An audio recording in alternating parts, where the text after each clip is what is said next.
जय हिंद विद्यार्थी मित्रांनो. आजपासून आपण गणित बेसिक टू ॲडव्हान्स व्हिडिओ सिरीजला सुरुवात करणार आहोत. हा व्हिडिओ सिरीजचा आपला पहिलाच व्हिडिओ आहे. म्हणून चॅनलवर जर नवीन असाल तर चॅनलला सबस्क्राईब करून घ्या आणि व्हिडिओ सिरीजला सुरुवात करा. बघा, आपण अंकगणित हा विषय शॉर्टकट पद्धतीनं बेसिकपासून तर ॲडव्हान्सपर्यंत घेणार आहोत.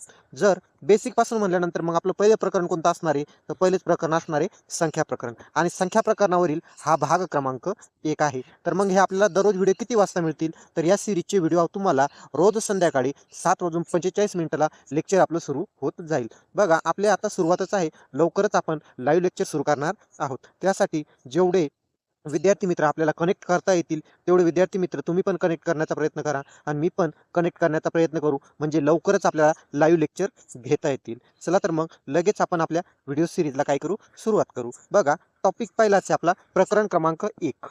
प्रकरण क्रमांक 1 आहे संख्या. कुठलं प्रकरण आहे? तर संख्या प्रकरण आहे. आपण संख्या प्रकरणाला आज सुरुवात करणार आहोत. सर्वात पहिले आपल्याला बघा, संख्या प्रकरणामध्ये आपल्याला शिकायचे अंक आणि संख्या. काय शिकायचे? अंक आणि संख्या. बघा, अंक अंक कशाला म्हणायचे? बघा, जशी प्रत्येक भाषा शिकण्यासाठी आपल्याला भाषेची अक्षरमाला असते, त्याचप्रमाणे गणित शिकण्यासाठी आपल्याला गणिताची अंकमाला दिलेली आहे. अंकमालेमध्ये एकूण 10 अंक आहेत. अंकमालेमध्ये एकूण 10 अंक आहेत. त्यामध्ये 1, 2, 3, 4, 5, 6, 7, 8, 9 आणि 0 या 10 अंकांचा समावेश होतो. बघा, संपूर्ण अंकमाले गणितामध्ये एकूण अंक किती असं विचारल्यास तर एकूण अंक आहेत 10. किती अंक आहेत एकूण? तर 10 अंक आहेत. हे ते लक्षात ठेवा. बघा, अंक हा नेहमी एकटा असतो. अंक कसा असतो? नेहमी हा एकटा असतो. जसं की आपल्याला दिसतंय, अंक आपण कशाला म्हणतो? 1, 2, 3,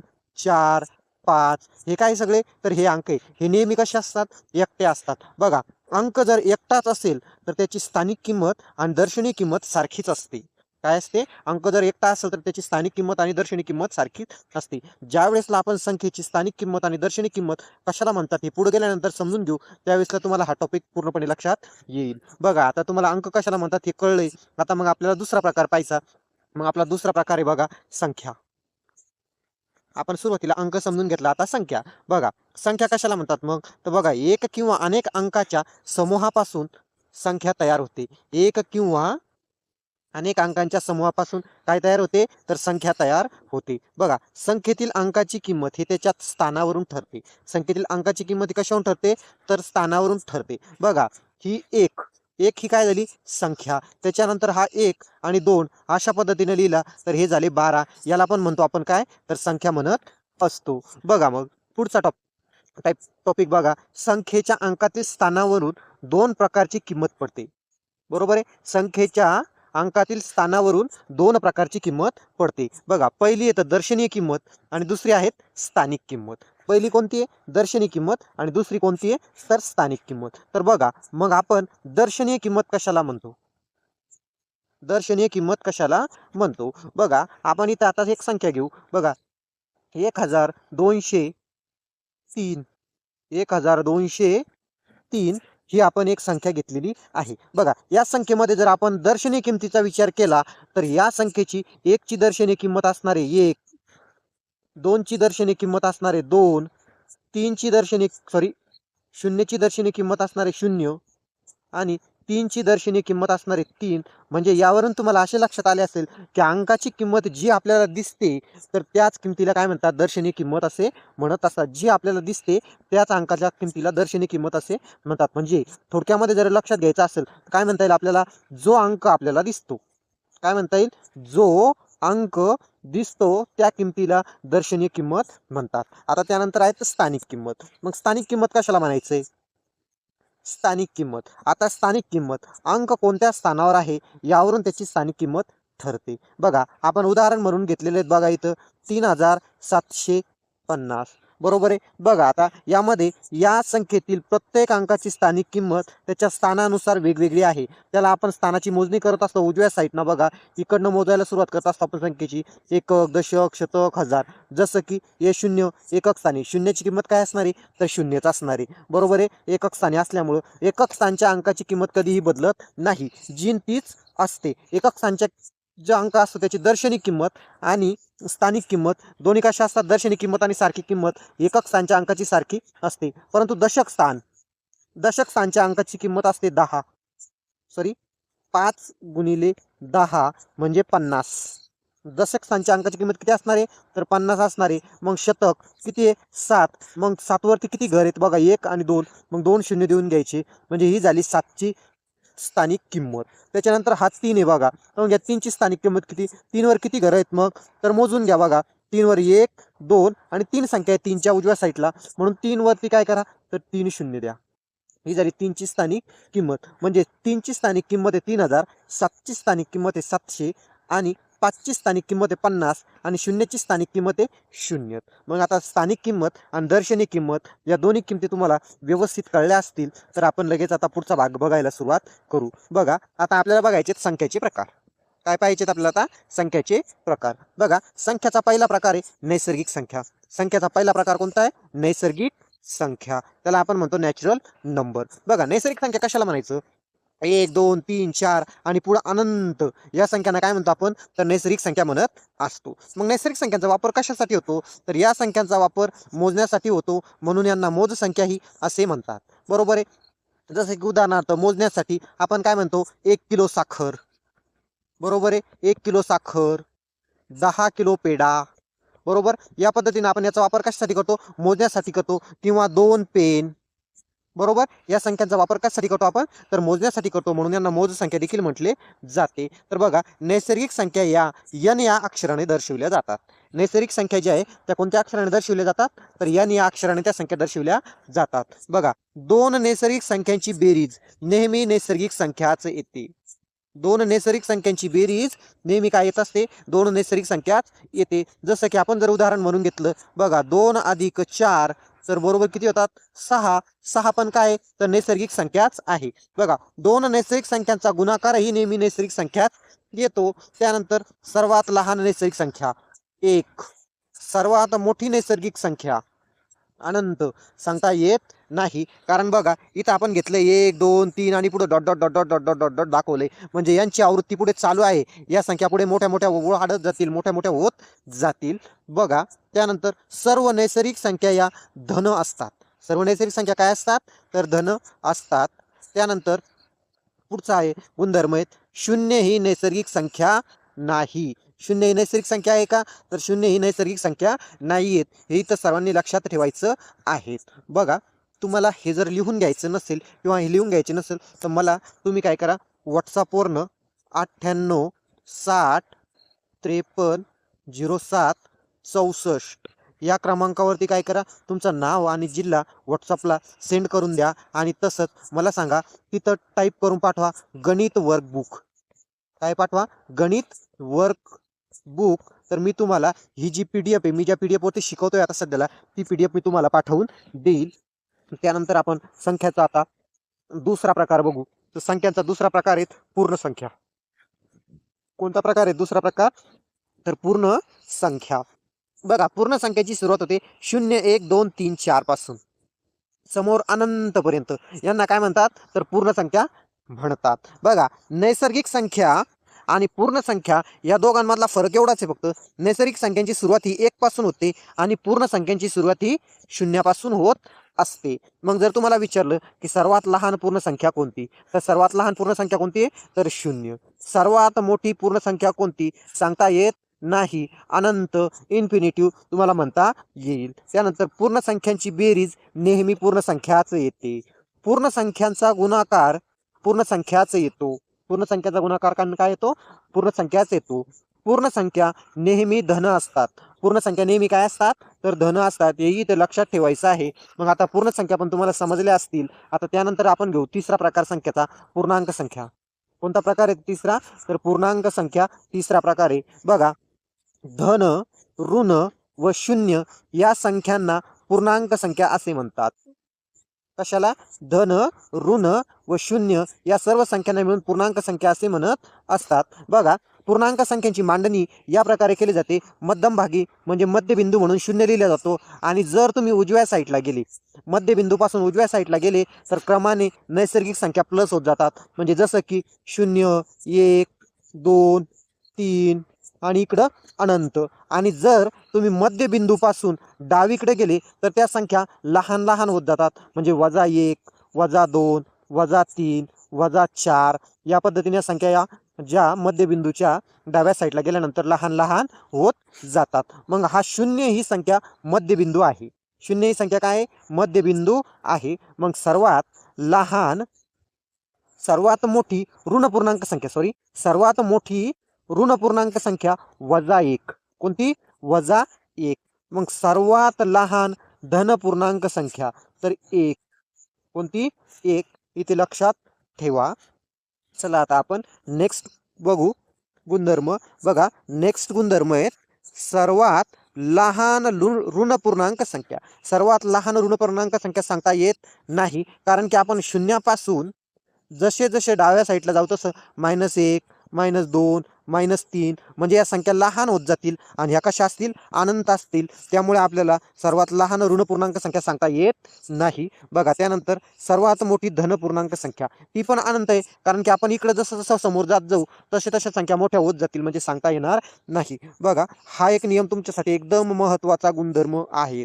कोणता? तर बघा, 0 हा अंक धनही नाही आणि ऋणही नाही, तर तो मध्यबिंदू आहे. काय? तो मध्यबिंदू आहे. तो धनही नाही आणि ऋणही नाही. इथं लक्षात ठेवायचं आहे. बघा, पुढचा गुणधर्म आहे कोणत्याही पूर्णांक संख्यांची बेरीज वजाबाकी गुणाकार पूर्णांक संख्याच येतो. कोणत्याही पूर्णांक संख्येची बेरीज वजाबाकी गुणाकार पूर्णांक संख्याच येतो, हे इथे लक्षात ठेवायचं आहे. बघा, मग आता पुढचा संख्याचा प्रकार आहे आपला संख्याचा प्रकार क्रमांक 4, समसंख्या. कोणता प्रकार आहे? समसंख्या. तर समसंख्या कशाला म्हणतात? बघा, ज्या संख्येच्या एकक स्थानी 0, 2, 4, 6, 8 हे अंक असतात त्या संख्यांना समसंख्या म्हणतात. बरोबर. एकक स्थान मी तुम्हाला सांगितलं होतं, कोणत्याही संख्येचं एकक स्थान मोजताना उजवीकडून मोजायला सुरुवात होत असते. मग बघा, इथं दिलेली तुम्हाला पहिली संख्या दिसते. तुम्हाला काय दिसते? तर 232. मग एकक स्थानी कोण आहे? तर 2, म्हणून ही संख्या कोणती? सम आहे. दुसरं उदाहरण दिसतंय, एकक स्थानी संख्या आहेत 0, म्हणजे ही सम आहेत. त्यानंतर इथं दिसतंय तिसरं उदाहरण, त्यामध्ये एकक स्थानी 4 आहेत आणि 4 ही संख्या पण काय आहेत? सम आहेत. म्हणून ही पूर्ण संख्या काय आहेत? सम आहेत. मग आता समसंख्येचे गुणधर्म बघू. काय बघायचं आपल्याला? समसंख्येचे गुणधर्म. बघा, समसंख्येचा पहिला गुणधर्म आहे सर्व समसंख्यांना 2 ने निशेष भाग जातो. काय होत असतो? सर्व समसंख्यांना 2 ने निशेष भाग जातो. क्रमगत 2 समसंख्यांचा फरक हा 2चा असतो. बरोबर. कारण की बघा, समसंख्या कोणकोणत्या आहेत? 2, 4, 6, 8, 10 या काय आहेत? समसंख्या. त्यांच्यामध्ये क्रमगत फरक कितीचा असतो? तर 2चा असतो. हे इथे लक्षात ठेवा. हा पॉईंट थोडासा गलत झालेला आहे, तिथे गुणधर्म याला कट करून टाका. बघा, त्यानंतर समोरचा गुणधर्म बघू. 2 किंवा अधिक समसंख्यांची बेरीज गुणाकार वजाबाकी समसंख्याच येते. 2 किंवा अधिक समसंख्याची गुणाकार, हे बघा, समसंख्यांची बेरीज गुणाकार आणि वजाबाकी नेहमी समसंख्यात येते. इथं लक्षात ठेवायचं आहे. पुढचा बघा गुणधर्म, कोणत्याही समसंख्येतून 1 मिळवल्यास किंवा वजा केल्यास विषम संख्या मिळते. कोणत्याही समसंख्येमध्ये 1 मिळवला किंवा वजा केला तर आपल्याला काय मिळते? तर विषम संख्या मिळत असते. बघा, मग लगेच आपला संख्येचा प्रकार आहे पुढचा विषम संख्या.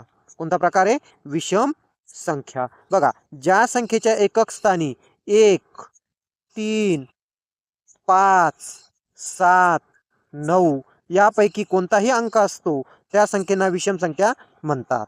बरोबर आहे. मग 1, 3, 5 उदाहरण जर घेतलं आपण तर आपण घेऊ शकतो. उदाहरणार्थ घेणार आहे आपण 325. एकक स्थानी 5 आहे आणि हा 5 हा अंक एकक स्थानी असल्यानंतर ही संख्या विषम संख्या असते, हे इथे लक्षात ठेवा. बघा, मग विषम संख्या. विषम संख्येची गुणधर्म, तर कोणतीही विषम संख्येला 2 ने भागल्यास बाकी 1 उरते. बघा, कोणत्याही विषम संख्येला 2 ने भागल्यास बाकी किती उरते? तर 1 उरते. हा इथं महत्त्वाचा पॉईंट आहे, लक्षात ठेवा. बघा, त्यानंतर पुढचा 2 क्रमगत विषम संख्यांचा फरक हा 2चा असतो. 2 क्रमगत विषम संख्यांचा फरक कितीचा असतो? तर 2चा असतो. त्यानंतर पुढचा गुणधर्म, कोणत्याही 2 विषम संख्यांची बेरीज नेहमी समसंख्या येते. कोणत्याही 2 विषम संख्यांची बेरीज काय येते? तर विषम संख्या येते. त्यानंतर पुढचा गुणधर्म, कोणत्याही विषम संख्येत 1 मिळविला किंवा वजा केला तर आपल्याला समसंख्या मिळते.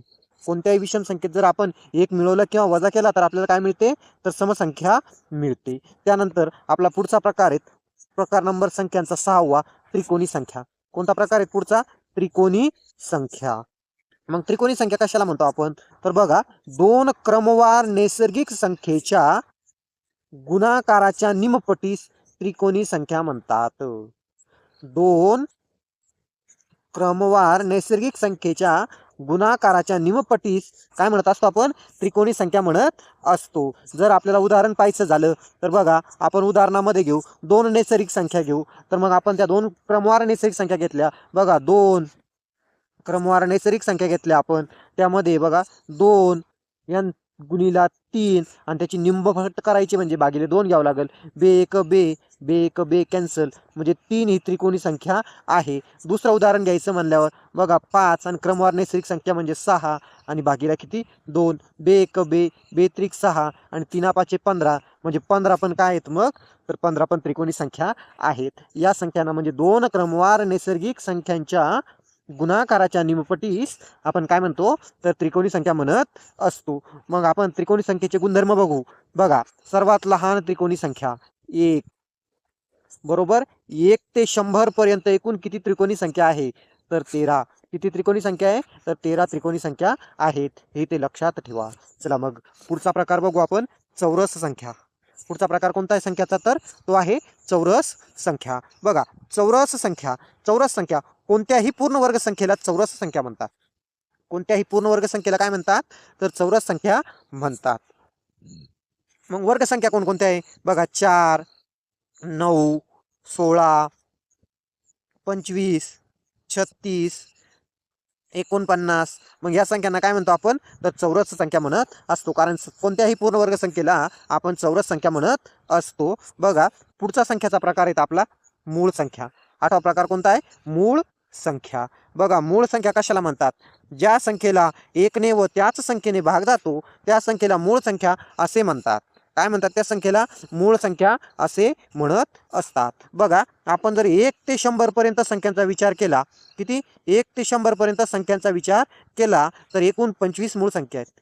किती मूळ संख्या आहेत, एकूण 25 मूळ संख्या आहेत. आणि या मूळ संख्यावरती आपल्याला नेहमी प्रश्न विचारला जातो. बघा, मग ते 1 ते 100 पर्यंत कोणत्या 25 मूळ संख्या आहे, तर त्यामध्ये बघा 2, 3, 5, 7, 11, 13, 17, 19, 23, 29, 31, 37, 41, 43, 47, 53, 59, 61, 71, 73, 79, 83, 89 आणि 97. या एकूण 1 ते 100 पर्यंत 25 मूळ संख्या आहेत. मूळ संख्यांचे गुणधर्म बघा, सर्वात लहान मूळ संख्या 2, एकमेव सममूळ संख्या ती पण 2.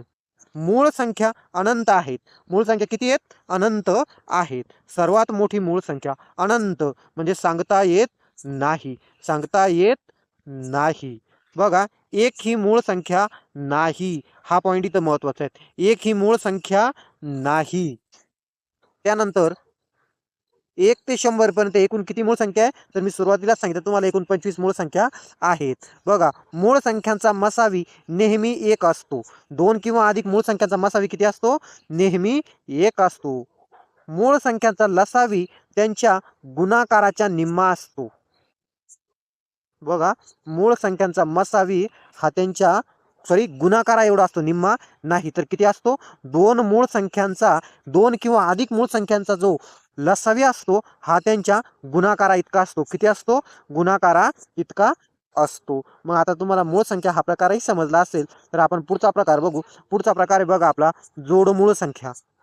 कोणता, जोडमूळ संख्या. जोडमूळ संख्या कशाला म्हणतात, मग 2 मूळ संख्यांच्या दरम्यान एकच संयुक्त संख्या असल्यास त्याला जोडमूळ संख्या म्हणतात. 2 मूळ संख्यांच्या दरम्यान एकच संयुक्त संख्या असल्यास किंवा एकच समसंख्या असल्यास त्या संख्याच्या जोडीला जोडमूळ संख्येची जोडी म्हणतात. बघा, 1 ते 100 पर्यंत एकूण 8 जोडमूळ संख्यांच्या जोड्या आहेत. किती आहेत त्या, एकूण 8 जोडमूळ संख्यांच्या जोड्या आहेत. मग त्या कोणकोणत्या, तर बघा 3, 5. बघा, 3 आणि 5च्या मध्ये एकच संख्या आहे, सम किंवा आपण तिला संयुक्त म्हणू शकतो, ती म्हणजे 4. म्हणून ही कोणती जोडी आहे? तर जोडमूळ संख्यांची जोडी आहे. मग अशा किती जोड्या आहेत एकूण 1 ते 100 पर्यंत? तर 8 जोड्या आहेत. मग त्या 8 जोड्या आपण बघून घेऊ. बघा 3 5 5 7 11 13 17 19 29 31 41 43 59 61 71 73 या एकूण किती जोड्या आहे? तर 8 जोड्या आहे 100 पर्यंतच्या जोडमूळ संख्यांच्या. त्यानंतर आपल्याला पाहिजे संयुक्त संख्या. कोणता प्रकार पाहायचा होता? प्रकार नंबर 9 संयुक्त संख्या. जी संख्या दोन संख्यांच्या गुणाकारातून तयार होते त्या संख्येस संयुक्त संख्या असे म्हणतात. बरोबर. तर मग जी संख्या 2 संख्यांच्या गुणाकारातून तयार होते त्या संख्येला काय म्हणतात? तर संयुक्त संख्या असे म्हणतात. बघा, किंवा नैसर्गिक संख्यामधून एक व सर्व मूळ संख्या वगळल्यास बाकी सर्वांना संयुक्त संख्या म्हणतात. काय म्हणतात? बाकी सर्वांना संयुक्त संख्या म्हणत असतात. बघा 1 ते 100 पर्यंत एकूण 74 संयुक्त संख्या आहेत. किती संयुक्त संख्या आहेत? 74. बघा उदाहरण म्हणून आपण घेतलेत 2 6 8 9 12 या कोणत्या आहेत? संयुक्त संख्या आहेत. बघा 4 जी संख्या आहेत तर 2 गुणिला 2 यांच्या दोघांच्या गुणाकारामधून तयार झाले 4. त्याच्यानंतर 6 ही संख्या जर बघितली आपण तर 3 गुणिला 2 या 2 संख्याच्या गुणाकारातून 6 ही संख्या तयार होते. आणि जर 8 जर बघितला आपण तर 8 ही संख्या बघा 2 गुणिला 4 या 2 संख्याच्या गुणाकारातून ही संख्या तयार होत असते. म्हणून या संख्यांना आपण कोणत्या संख्या म्हणतो? तर संयुक्त संख्या म्हणत असतो. बघा गुणधर्म. सर्वात लहान संयुक्त संख्या 4, सर्वात लहान 2 अंकी संयुक्त संख्या 10, सर्वात लहान विषम संयुक्त संख्या 15, सहमूळ संख्या. पुढचा प्रकार कोणता आहे आपला? प्रकार नंबर 10 सहमूळ संख्या. बघा सहमूळ संख्या कशाला म्हणतात?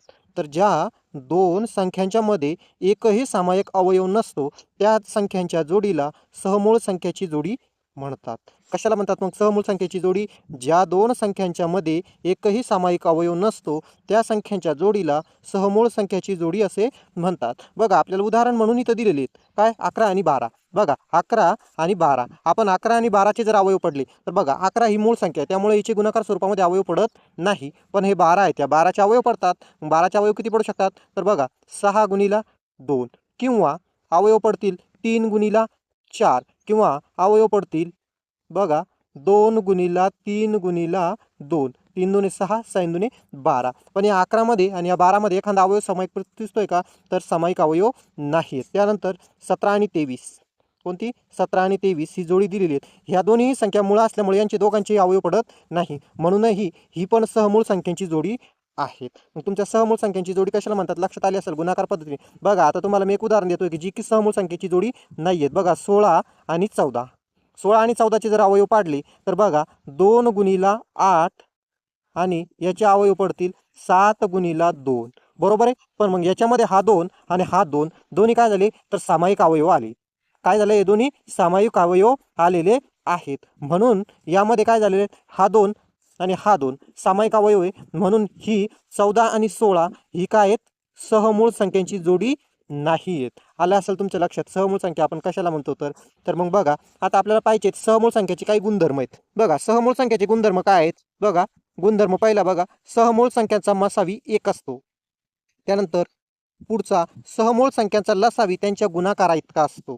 बरोबर. त्याच्यानंतर पुढचा गुणधर्म क्रमगत असणाऱ्या कोणत्याही 2 नैसर्गिक संख्या या सहमूळ संख्या असतात. बरोबर आहे. क्रमगत आता तुम्ही घेतले 14 15 यांचे अवयव पाडले तर एकही अवयव त्यामध्ये समान येणार नाही. म्हणून ही सहमूळ संख्येची जोडी आहे. त्यानंतर परिमेय संख्या. बरोबर. संख्येचा प्रकार पुढचा कोणता आहे? परिमेय संख्या. तर परिमेय संख्येचे 3 उपप्रकार पडतात. काय होतात? परिमेय संख्येचे 3 उपप्रकार पडतात. पहिला आहे साध्या परिमेय संख्या, दुसरा आहे दशांश परिमेय संख्या आणि तिसरा प्रकार आहे कर्निस्थ परिमेय संख्या. हे 3 प्रकार आहेत परिमेय संख्येचे. बघा पहिला प्रकार बघू आपण साध्या परिमेय संख्या. काय? साध्या परिमेय संख्या. मग साध्या परिमेय संख्या कशाला म्हणतात? कोणत्याही पूर्ण संख्येच्या छेदात 0 सोडून कोणतीही पूर्ण संख्या असल्यास त्या संख्येला परिमेय संख्या असे म्हणतात. कशाला परिमेय संख्या म्हणतात? तर कोणत्याही पूर्ण संख्येच्या छेदात 0 सोडून कोणतीही पूर्ण संख्या असल्यास त्या संख्येला परिमेय संख्या म्हणतात. उदाहरण म्हणून आपल्याला इथं दिलेले बघा खाली बघा उदाहरण म्हणून दिलेले 3 त्याच्यानंतर 3च्या छेदात कोणीच नाही म्हणल्यावर कोण असणार आहे 1 असणार आहे. त्याच्यानंतर 7 7च्या छेदात कोणीच नाही म्हणल्यावर काय असणार आहे 1 असणार आहे. म्हणून ही पण परिमेय संख्या आहे, ही पण परिमेय संख्या आहे. बरोबर, साधी परिमेय संख्या आहे त्यातल्या त्यात. आणि त्यानंतर बघा इथं आपल्याला दिले 50 50च्या छेदात कोण नाही, कोण असेल तर 1 असेल, म्हणून 50 पण परिमेय संख्या आहे. त्यानंतर आपलं उदाहरण दिलंय पुढचं 10 छेदामध्ये 3. बघा छेदामध्ये 3 आहेत, शून्य नाहीत, म्हणून ही पण परिमेय संख्या. आणि त्याच्यानंतर उदाहरण दिले बघा 0 छेदामध्ये 30, तर ही पण परिमेय संख्या आहे. मग त्यानंतर आपण परिमेय संख्येचा दुसरा प्रकार बघू. तर परिमेय संख्येचा दुसरा प्रकार आहे बघा दशांश परिमेय संख्या. कोणता? दशांश परिमेय संख्या. बघा दशांश चिन्हाच्या उजवीकडे जर एखादी संख्या किंवा संख्येचा पूर्ण गट पुन्हा पुन्हा येत असेल तर त्या संख्येला दशांश परिमेय संख्या म्हणतात. काय सांगताय ते?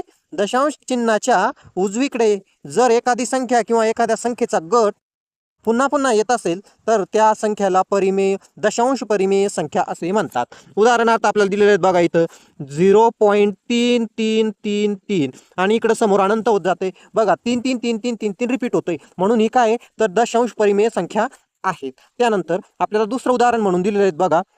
दुसऱ्या उदाहरणामध्ये दिसतं आपला 0.345 345 आणि पुढं कंटिन्यू दिलेले आहेत. म्हणजे काय होतं याच्यामध्ये 345 त्यानंतर हा 345चा गट काय पुन्हा पुन्हा रिपीट होतोय, म्हणून ही पण दशांश परिमेय संख्या आहेत. त्यानंतर पुढचा टाईप बघू आपण परिमेय संख्येचा प्रकार नंबर 3. तर प्रकार नंबर 3 आपल्याला काय सांगतोय तर बघा कर्निस्थ परिमेय संख्या. कोणत्या परिमेय संख्या?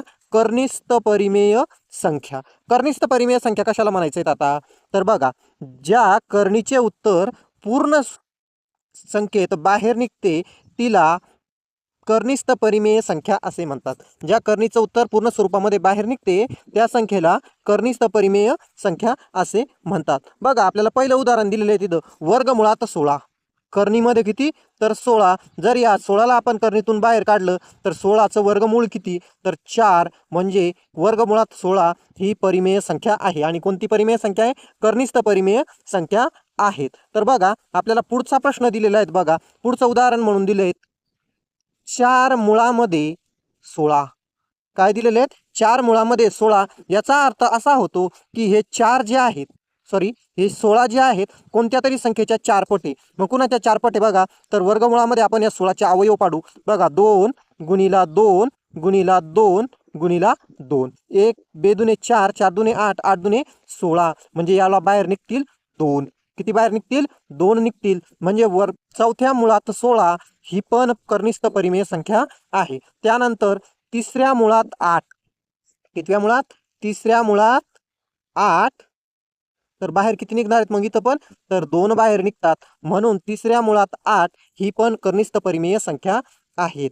बघा आता मी तुम्हाला एक वाचन करून दाखवले. तिसऱ्या मुळामध्ये 8 हा काय प्रकार आहे तुम्हाला जर माहिती नसेल तर आपण पुढं ज्यावेळेसला कर्णी हे प्रकरण घेऊ त्यामध्ये मी तुम्हाला हे सर्व शिकवेल. जर चॅनलवर नवीन असाल तर त्यासाठी चॅनलला एकदा सबस्क्राईब करून घ्या, कारण मी इथं छोट्या छोट्या गोष्टीवरती पूर्ण फोकस केलेला आहे. जिथं तुमचं गणित चुकण्याची शक्यता आहे तिथे आपण पूर्णपणे फोकस करणार आहे. त्यामुळे आपल्या चॅनलला सबस्क्राईब करून घ्या. आणि आपली जर शिकवण्याची पद्धत तुम्हाला आवडत असेल तर एकदा लाईक करा आणि चांगल्या पद्धतीने एक कमेंट करा. तुम्हाला आवडेल अशी आणि मलाही आवडेल अशी कमेंट करा. चला तर मग आपण संख्याचा प्रकार नंबर 12 बघू. बघा संख्येचा प्रकार नंबर 12 आहेत अपरिमेय संख्या. बरोबर, कोणत्या संख्या? अपरिमेय संख्या. ज्या संख्या परिमेय संख्या नाही त्या सर्व संख्या अपरिमेय संख्या असे म्हणतात. बघा ज्याला परिमेय संख्या व्यवस्थित कळल्या, कोणत्या संख्या? ज्याला परिमेय संख्या व्यवस्थित कळल्या त्याला अपरिमेय संख्या कळणार आहे. कारण जी संख्या परिमेय नाही त्या संख्येला काय म्हणतात मग तर अपरिमेय संख्या म्हणतात. त्यामुळे तुम्हाला परिमेय संख्या समजणं जास्त गरजेचं आहे. बरोबर आहे. तर मग अपरिमेय संख्या जर उदाहरण द्यायचं झालं तुम्हाला तर बघा वर्गमुळात 3 ही काय झाली? अपरिमेय संख्या झाली. पुन्हा 3/0 ही पण काय झाली? अपरिमेय संख्या झाली. किंवा 17/0 ही पण अपरिमेय संख्या झाली. किंवा मग वर्गमुळामध्ये 12 ही पण अपरिमेय संख्या झाली, कारण ही संख्या वर्गमुळातून पूर्ण स्वरूपामध्ये बाहेर निघणार नाही. त्याच्यानंतर पुढचा प्रकार पाहायचा आहे आपल्याला संख्येचा प्रकार नंबर 13. तर संख्येचा प्रकार नंबर 13 आहेत बघा विरुद्ध संख्या. कोणती संख्या? विरुद्ध संख्या. ज्या दोन संख्यांची बेरीज 0 येते त्या संख्येला विरुद्ध संख्या म्हणतात. ज्या दोन संख्यांची बेरीज 0 येते त्या संख्येला विरुद्ध संख्या असे म्हणतात. तर विरुद्ध संख्येची उदाहरणं जर द्यायची झाली तर बघा -3 च्या विरुद्ध संख्या आहे +3, -3 च्या विरुद्ध संख्या +3, कारण यांची दोघांची जर क्रिया केली बेरजेची तर उत्तर किती येणार आहे? 0 येणार आहे. म्हणजे याचा अर्थ होतोय जर तुम्हाला प्लस एखादी संख्या दिली असेल, अधिक संख्या दिली असेल आणि त्याच्या विरुद्ध संख्या विचारली तर त्याच संख्येला वजाचं चिन्ह लावायचं, विरुद्ध चिन्ह लावायचं. ती झाली त्या संख्येच्या विरुद्ध संख्या. म्हणजे +4च्या विरुद्ध संख्या म्हणजेच -4 किंवा -4च्या विरुद्ध संख्या म्हणजेच +4. आता तुम्हाला विरुद्ध संख्या ही व्यवस्थित समजली असेल तर कमेंटमध्ये एकदा मला सांगा. चला मग तोपर्यंत आपण पुढचा प्रश्न किंवा पुढचा संख्येचा प्रकार बघू. बघा आता पुढचा संख्येचा प्रकार आहे आपला वास्तव संख्या. परिमेय संख्या आणि अपरिमेय संख्या यांना वास्तव संख्या असे म्हणतात. ज्या परिमेय आणि अपरिमेय संख्या आहेत त्या सर्व संख्यांना काय म्हणतात? वास्तव संख्या असे म्हणत असतात. मग आता इथं आपल्या संख्याचे जेवढे जेवढे महत्त्वाचे प्रकार होते तेवढे सर्व संख्याचे प्रकार आता इथं संपलेले आहे. लगेच आपण पुढचा टॉपिक बघणार आहेत, बेरीज, वजाबाकी आणि गुणाकाराचे नियम. चला विद्यार्थी मित्रांनो, आता आपल्याला बघायचे बेरीज वजाबाकीचे नियम. हा भाग आतासाठी एकदम महत्त्वाचा आहे. तर चला सुरुवात करू लगेच. बेरीज वजाबाकीचे नियम. बघा नियम क्रमांक 1, संख्याची चिन्ह समान असल्यास बेरीज करावी. संख्येची चिन्ह समान असल्यास बेरीज करावी आणि संख्येचे चिन्ह विरुद्ध असल्यास वजाबाकी करावी आणि येणाऱ्या उत्तराला मोठ्या संख्येचं चिन्ह द्यावं. येणाऱ्या उत्तराला काय करायला पाहिजे? मोठ्या संख्येचं चिन्ह द्यायला पाहिजे. बघा संख्येची चिन्ह समान असल्यास बेरीज करावी आणि संख्येची चिन्ह विरुद्ध असल्यास वजाबाकी करावी आणि येणाऱ्या उत्तराला मोठ्या संख्येचं चिन्ह द्यावं. हा महत्त्वाचा नियम आहे. बघा आता इथं आपल्याला उदाहरण क्रमांक 1 दिलेलं आहे. आजपर्यंत आपल्याला 4+4 असं दिसलं की आपण काय करायचो? डायरेक्ट बेरीज करून टाकायचो. 4 आणि 4 किती? 8. आणि अजून एक उदाहरण घेऊ आपण, ते म्हणजे 4+4 दिसलं की आपण उत्तर वजाबाकी करून 0 करायचो. बरोबर आहे. पण असं का व्हायचं असं आपण कधीच विचार केलेला नाही. तर बघा प्रत्येक संख्येचं या 4चं चिन्ह कोणतं? हे म्हणजेच त्याच्या डाव्या साईडचं. आणि हा जो 4 आहे याला कोणतंच चिन्ह नाही, म्हणजे इथं अधिकचं चिन्ह असणार आहे. बघा मग या दोन्हींची चिन्ह समान झाली की नाही झाली? म्हणून मग आपण याची काय केली? बेरीज केली. काय केली?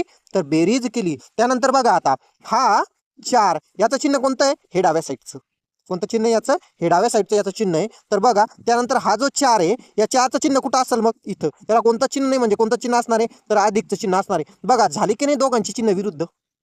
झाली का दोघांची चिन्ह विरुद्ध? बरोबर, दोघांची चिन्ह विरुद्ध झाली. म्हणून आपण यांची काय केली? लगेच वजाबाकी केली. आणि म्हणून 4 मधून 4 गेले तर आपण काय म्हणत असतो? तर उत्तर 0 येतं. आणि 4+4 म्हणजे उत्तर काय येतं? तर 8 येतं. आता तुम्हाला समजलं असेल की जर समान चिन्ह असेल तर बेरीज करावी आणि विरुद्ध चिन्ह असेल तर वजाबाकी करायला पाहिजे. चला तर मग आपण पुढचा प्रश्न बघू. बघा पुढचा प्रश्न आहे आपला 4 - 10. बघा आता हा +4 आहे, कारण याच्या साईडचं इकडं काहीच नाही म्हणल्यावर इथं प्लसचं चिन्ह असणार आहे आणि हे तर वजाचं चिन्ह आहे. म्हणून यांची दोघांची चिन्ह एकमेकाच्या विरुद्ध आहेत. बरोबर आहे. म्हणून आपण वजाबाकी केली. बरोबर. तर वजाबाकी आली आपली 6. आणि जसं आपल्याला सांगितलंय उत्तराला मोठ्या संख्येचं चिन्ह द्यावं. मग उत्तराला मोठ्या संख्येचं म्हणजे वजाचं चिन्ह द्यावं लागेल. म्हणून याचं उत्तर येणार आहे -6. काय येणार आहे उत्तर? -6 येणार आहे. बघा आता उदाहरण क्रमांक 3 बघू. उदाहरण क्रमांक 3 काय सांगतोय आपल्याला? तर उदाहरण क्रमांकामध्ये आपल्याला उदाहरण दिलेलं आहे बघा. 3 + 4 - 2 - 3. बरोबर. या पद्धतीचं उदाहरण दिलेलं आहे. बघा याचं चिन्ह कोणतंच नाही म्हणल्यावर इथं प्लसचं चिन्ह असणार आहे, अधिकचं चिन्ह असणार आहे. दोघांची चिन्ह सारखी आहेत. म्हणून काय केलं आपण? बेरीज करून घेतली आणि मोठ्या संख्येचं चिन्ह देऊन टाकलं, कारण हा 4 आहे म्हणल्यानंतर इथं मोठ्या संख्येचं चिन्ह या उत्तराला आलं. बरोबर. त्यानंतर आता यांची पण चिन्ह सारखी आहेत, कारण की हा पण वजा आहे, हा पण वजा आहे. मग दोघांची चिन्ह सारखी झाली म्हणून दोघांची करायची बेरीज. 3 आणि 2 5. आणि मोठ्या संख्येचं चिन्ह वजा, म्हणून इथं काय येईल उत्तर? -5. म्हणजे +7 आणि -5 यांची दोघांची क्रिया केली. आता यांची चिन्ह विरुद्ध आहेत म्हणून यांची होणार वजाबाकी. म्हणून बरोबर उत्तर येणार तुमचं 2. किती उत्तर येणार? म्हणजेच 3 + 4 - 2 - 3 बरोबर उत्तर किती येतं? तर 2 उत्तर येतं. बघा आता उदाहरण क्रमांक आपण बघू 4. उदाहरण क्रमांक 4 आपल्याला काय सांगतंय? तर बघा 4 - 5 - 2. बघा यांची दोघांची चिन्ह विरुद्ध आहेत म्हणून वजाबाकी केली 1 आणि उत्तराला मोठ्या संख्येचं चिन्ह दिलं वजा. आणि हे 2 वजा जशाला तसे घेतले खाली. आता वजा वजा काय होणार आहे? दोघांची चिन्ह सारखं आहे म्हणून अधिक होणार आणि उत्तराला मोठ्या संख्येचं चिन्ह येणार, म्हणजे उत्तराला 3 चिन्ह येणार आहेत. बघा मग नियम क्रमांक 1 तुम्हाला व्यवस्थित समजला असेल. तर तुम्हाला माहिती होता का नियम हा? माहिती असेल तर हो सांगा, माहिती नसेल तर नाही सांगा. आणि आपण मग लगेच नियम क्रमांक 2ला सुरुवात करू. बघा नियम क्रमांक 2 काय सांगतोय, कंसाच्या बाहेर ऋणचिन्ह असल्यास कंसातील प्रत्येक संख्येचं चिन्ह बदलावं. हा नियम अतिशय महत्वाचा आहे. यामध्ये चांगले विद्यार्थ्यांची मार्क चुकत असतात. मग आपण लगेच उदाहरण क्रमांक 1 बघू. बघा उदाहरण क्रमांक 1. उदाहरण क्रमांक 1 काय आहे आपला? तर बघा उदाहरण क्रमांक 1 5 वजा कंसामध्ये वजा 7 कंस बंद वजा कंसामध्ये 9 कंस बंद कंसाच्या बाहेर वजा चिन्ह आणि 3. चला मग लगेच याला सोडवायला सुरुवात करू. बघा हा 5 जशाला तसा लिहिला. बघा आता कंसाच्या बाहेर कोणतं चिन्ह आहे? वजाचे चिन्ह, म्हणून या कंसातील संख्येचं चिन्ह बदलून कंस सुटून जाईल. कंसातील संख्येचं चिन्ह होईल आता +7 आणि हा वजा आहे कंसाच्या बाहेर इथं, बरोबर आहे. हा वजा आहे म्हणून ही संख्या कंसामध्ये कशी आहेत? +9 आहेत, पण ती कंसातून बाहेर निघाल्यानंतर -9 होईल. आणि हे -3 जशाला तसे. तर बघा 7 आणि 5 किती होतील? तर 12 -9 आणि -3. या क्रिया करून आता यांची दोघांची चिन्ह विरुद्ध आहेत म्हणून यांची वजाबाकी होणार. तर वजाबाकी किती होणार मग यांची दोघांची? 4. वजाबाकी किती होणार? 3.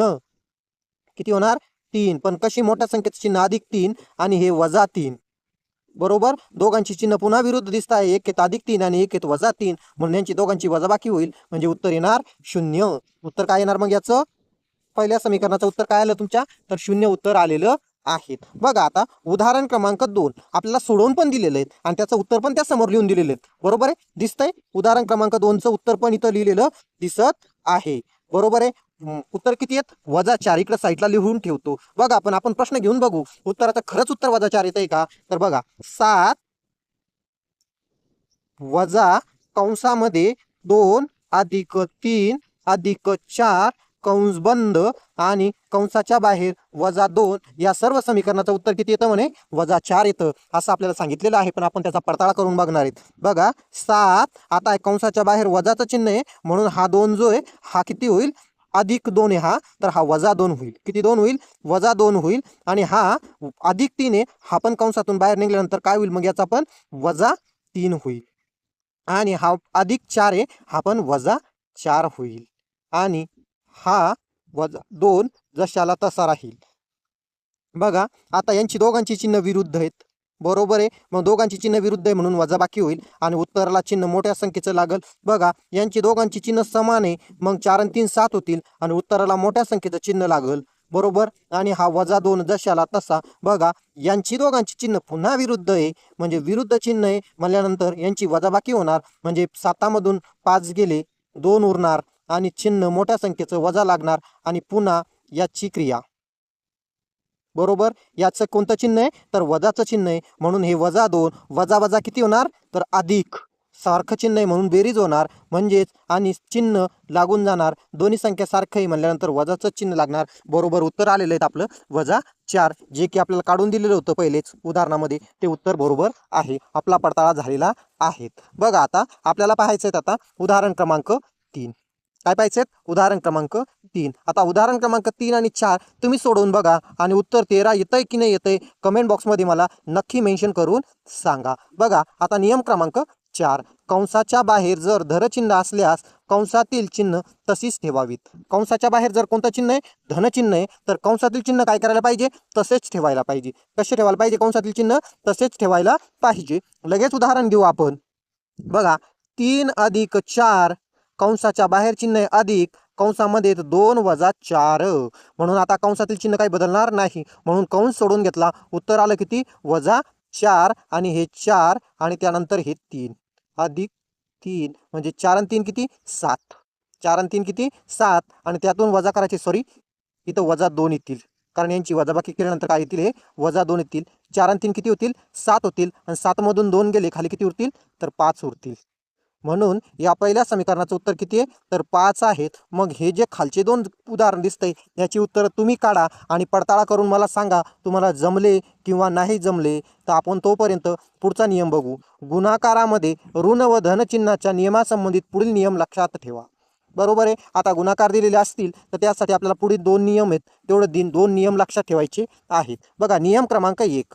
गुणाकारामध्ये ऋणचिन्हांची संख्या विषम असल्यास येणाऱ्या उत्तराला ऋणचिन्ह द्यावे आणि नियम क्रमांक 2 आहेत गुणाकारामध्ये ऋणचिन्हांची संख्या सम असेल तर येणाऱ्या उत्तराला धनचिन्ह द्यावे. काय कोणते चिन्ह द्यायला पाहिजे येणाऱ्या उत्तराला? तर धनचिन्ह द्यायला पाहिजे. लगेच आपण उदाहरण घेऊन समजून घेऊ म्हणजे तुम्हाला पुरेपूर समजून जाईल. बघा आता आपल्याला इथं उदाहरण क्रमांक दिलेले आहेत 1. उदाहरण क्रमांक काय दिलेले आहेत? 1. आता इथं तुम्हाला दिसतंय काय दिसतंय? -3 गुणिले -4 गुणिले -2 बरोबर -2 या पद्धतीचं उदाहरण आहे. आपण काय करतो 4 त्रिक 12 आणि 12 दोन्ही किती 24 बरोबर आहे. आपण हे 24 तर काढले पण प्रश्न पडणार आहे ऑप्शन मध्ये दिसतंय आपल्याला काय -24 आणि ऑप्शन क्रमांक 2 असेल +24. मग दोन्हीपैकी आपण उत्तर घ्यायचं कोणतं?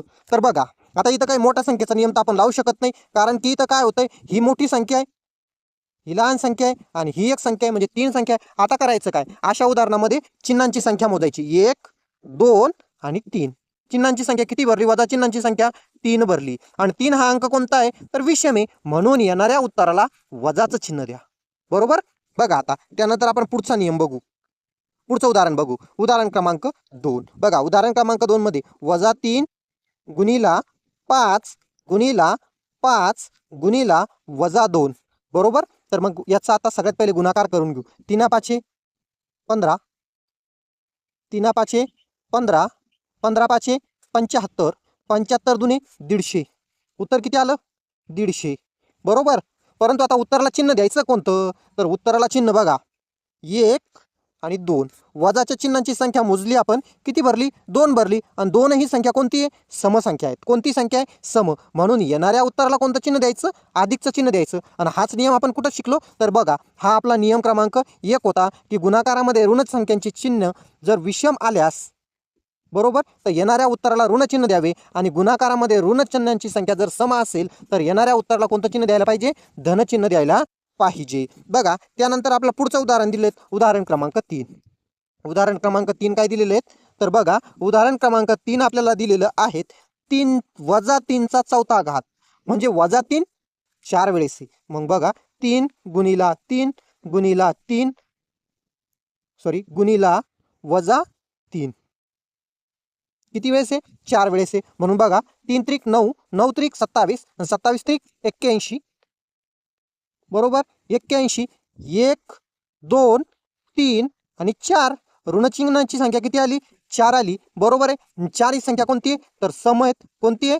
सम आहेत. म्हणून या येणाऱ्या उत्तराला आपण अधिकचं चिन्ह देणार म्हणजे उत्तर राहणार 81 बरोबर. तर आपण पुढचा एक उदाहरण बघू. उदाहरण क्रमांक 4. उदाहरण क्रमांक किती? तर 4. बघा आता -3 चा तिसरा घात बरोबर म्हणजे -3 3 वेळेस गुणाकारात आहे. बघा -3 गुणिले -3 गुणिले -3 3 त्रिक 9 3 त्रिक 9 बरोबर. तर मग आता 3 त्रिक 9 आणि 9 त्रिक 27 उत्तर किती आलं? 27 1 2 आणि 3 बरोबर. आणि ही संख्या कोणती आहे? विषम आहे. आणि जर ऋणचिन्हांची संख्या जर विषम संख्या असेल तर उत्तराला चिन्ह येतं वजाचं म्हणून याचं उत्तर येणार आहे -27. किती येणार आहे? तर -27 उत्तर येणार आहे. हे तुम्हाला व्यवस्थित समजलं असेल तर मला कमेंट बॉक्समध्ये सांगा की सर आम्हाला हे व्यवस्थित समजतं आहे. चला मग आपण तोपर्यंत पुढचा प्रकार बघू. आता आपला बेरीज वजाबाकीचे नियम तर झाले. मग आता आपल्याला पाहायचे गुणाकाराचे नियम. गुणाकार आणि भागाकाराचे नियम. आता गुणाकार जेमतेम सगळ्यांना जमतोय बघा कारण की का तर 4 गुणिले 3 असं जर तुम्हाला उदाहरण आलं तर बघा तुम्हाला माहिती आहे 4चा पाढा 3 पर्यंत म्हणायचा आहे. 4चा पाढा किती पर्यंत म्हणायचा आहे? 3 पर्यंत म्हणायचा आहे. म्हणजे 4 त्रिक किती? तर 12. हे क्लिअर झालं. आता हे सर्वांना येते. आणि आता भागाकार. भागाकारामध्ये सर्वांना माहिती आहे तर बघा 24 भागिले 6 हा असतो भाज्य. काय असतो हा? भाज्य. आणि हा असतो काय? भाजक. हा काय असतो? तर भाजक असतो. यानं याला भाग द्यायचा असतो म्हणजे 6 × 6 6 चोक 24. तुम्हाला भागाकाराचे नियम पण व्यवस्थित समजलेले असतील आणि हा प्रकार तुम्हाला चांगल्या प्रकारे येतो. आणि जर भागाकार गुणाकार जर तुम्हाला येत नसेल तर कमेंट बॉक्समध्ये सांगा. आपण भागाकार गुणाकाराच्या नियमावरती पण एक स्पष्ट व्हिडिओ बनवू. तर मित्रांनो, उद्याच्या भागामध्ये म्हणजेच संख्या प्रकरणातील भाग 2 मध्ये आपण कसोट्या बघणार आहेत. काय बघणार आहेत? कसोट्या बघणार आहेत. आणि कसोट्यांचा उपयोग कशासाठी होत असतो? कसोट्याचा उपयोग हा आपल्याला भागाकारामध्ये होत असतो. कारण की का तर कोणत्या संख्येला भाग जातो हे ओळखण्यासाठी आपल्याला कसोट्यांचा उपयोग होत असतोय. त्यामुळे महत्त्वाचा भाग असणार आहे उद्याचा पण. मग त्यामुळे जर अजूनही चॅनलला सबस्क्राईब केलं नसेल तर चॅनलला सबस्क्राईब करून घ्या. कारण की आपला जो पुढचा भाग आहे तो मागच्या भागावरती अवलंबून असणार आहे आणि मागचा भाग जो आहे तर तो पुढच्या भागावरती अवलंबून असणार आहे. त्यामुळे तुमच्यासाठी एक एक व्हिडिओ महत्त्वाचा आहे. कोणताही तुम्हाला व्हिडिओ काय झाला नाही पाहिजे, मिस झाला नाही पाहिजे. म्हणून आपल्या चॅनलला सबस्क्राईब करून ठेवा आणि जास्तीत जास्त मित्रांपर्यंत आपल्या चॅनलची लिंक शेअर करा. तिथंच थांबू. भेटू उद्या संध्याकाळी 7:30 वाजता. धन्यवाद.